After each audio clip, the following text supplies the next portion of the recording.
Hi everyone. I'm joined today by one of the quarterfinalists of the Malta Eurovision Song Contest 2023. It's Nathan. Nathan, how Hello, are you doing? I'm doing fine, thank you. Yes, I'm very excited for the Malta Eurovision. It's my first time, so I'm ready for the experience. How did you decide to enter a song to Malta Eurovision? I love Eurovision. I have been watching it from tender age of 10, even younger. Yeah, so I always liked Eurovision. I always loved music, singing, and from the first moment when I watched Eurovision, I immediately thought one day I want to compete someday in the Eurovision. I want to feel the experience, and yeah, it was my dream. And for now, it's coming through. So Now, this isn't the first competition you entered because you entered the third season of X Factor Malta and yes, you got to the judges' houses. How was that entire experience and how did X Factor help you? X Factor was definitely my first biggest appearance in television locally, and yes, it was a really lovely experience. And I didn't know I actually passed to the judges' houses because the competition was very big for the third season, and yes, there were a lot of other talented people. And yes, I'm very grateful that I reached in the judges' houses. It was a very lovely experience, and I made new friends and new connections and stuff. So yes. Now let's go back to your song in Malta Eurovision. What can you tell me about Creeping Walls? How did the song come about? What's the message behind it that you want to tell to the audience, etc.?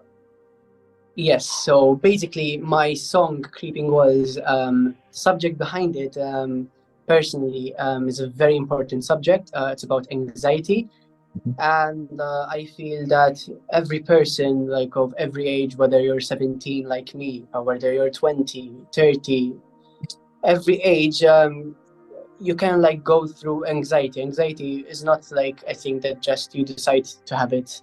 It just comes out randomly, maybe after some past experiences and stuff. So yes, it's a very important subject, and I think everyone can relate to it.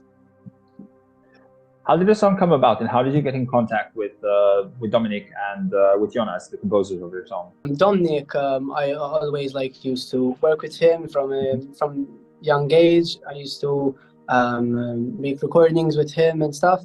And yes, one day, I mean, we're always thinking about someday we need to do a Eurovision song. And one day we met and we just decided, Eurovision is coming. Why not try? Mhm. And obviously, I wouldn't say no because, as I already said, Eurovision was always my dream. So yes, it was a really good try, and thank God I passed. So yes. How was it performing on that stage? I mean, obviously, this had to be very brought down for the quarterfinals, but Mhm. how was it singing your song live for the very first time? And also, what are you preparing for us for the semis? So obviously, it is my first time in Eurovision, and it's my first time performing on that big, beautiful stage. And yes, it was really lovely to actually be able to sing my song live, to see all the work that I've done being appreciated by people, and even just seen locally and stuff. And to sing on Mhm. that stage, it was a really lovely experience, although it was very limited, obviously, because of the quarterfinals. But if I tend to pass for the semifinals, which I hope so, obviously, because it's a really difficult competition. Um, Yes, I have some really good ideas which I like to do. I'm not gonna spill any of them because I love to keep that element of surprise. But yes, it will be definitely good.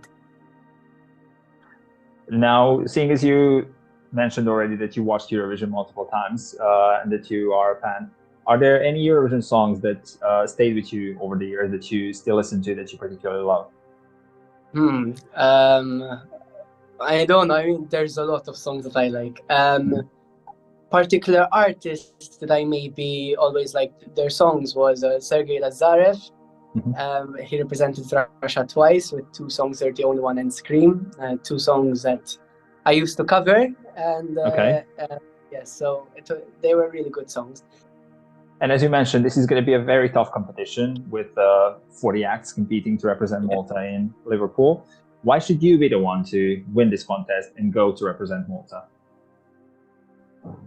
I mean, obviously, I'm going to work as hard as every other participant, which I know that every other participant wants it, just as I do. Yes, and obviously it would mean everything for me. I mean, I used to dream about like actually being in the Eurovision one day. Now I'm in the nationals, and yes, it would be very big to like actually be able to represent my own country. So yes, it would be a really great experience. Do you have any other upcoming projects apart from Malta Eurovision and, well, hopefully Eurovision? Currently, I'm just focusing on Eurovision, but also before, like I was planning about Eurovision, I also started writing some songs and stuff. Yes, so after Eurovision, there will maybe some new projects which I will be able to link. So apart from your own song, is there any other song that you in particularly like from this Maltese national selection? To be honest, I have a certain style. I like all songs, but I have a certain style that I like listen to the most. For example, I like powerful ballad. Like for example, I haven't heard all the songs. So what I'm gonna say is throughout the 30-second snippets that came out. I liked definitely Maxine's Alone, Ryan Healy's, and definitely Brooks also. They are all definitely good songs, I must say. Well, thank you very much, Nathan, for this lovely chat. I wish you the best of luck in the quarterfinals. Hopefully see you in the semi and the finals as well. Thank you very much. And looking forward to hearing more music from you. Thank you.